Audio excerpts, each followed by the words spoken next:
Isang ulat ang inilabas ng grupong Filipino-Canadian Civic Action Network kamakailan tugon sa Lapu-Lapu Day tragedy na naranasan sa Vancouver noong Abril.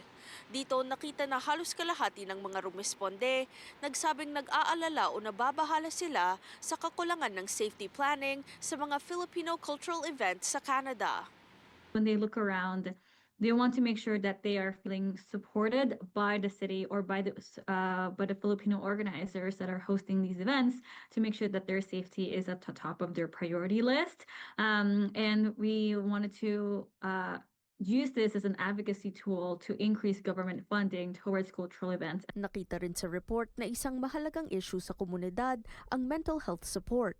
75% sa mga tumugon nagsabing susuportahan nila ang pagbuo ng Trauma-Informed Support Fund mula sa anumang antas ng gobyerno para sa mga individual at pamilyang apektado ng mass tragedies. If we receive more increased government funding, we can make sure that there are meaningful cultural based mental health support, especially trauma support after big tragedies like this that are available to the Filipino community.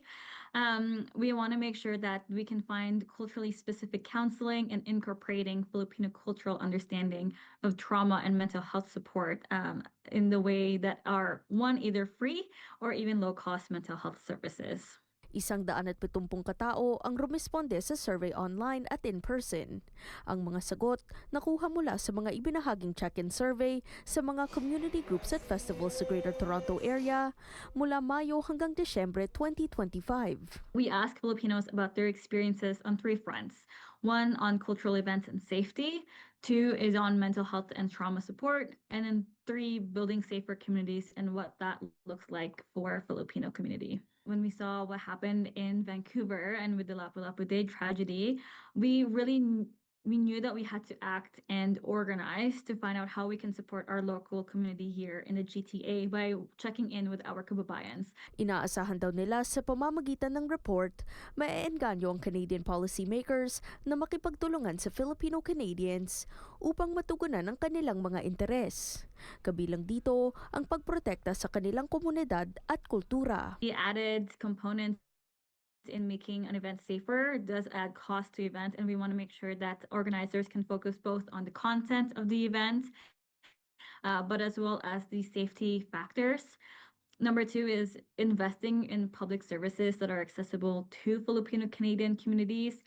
Most importantly, prioritizing mental health care services, trauma and crisis response, and trying to see if we can even incorporate non-police interventions because sometimes that can help us in events like these. Isa pa sa mga rekomendasyon ang pakikipagpulong ng mga policymakers sa komunidad, hindi lamang sa panahon ng mga pagdiriwang, kundi maging sa pang-araw-araw na buhay. Kisha Balatbat, Omni News, Toronto.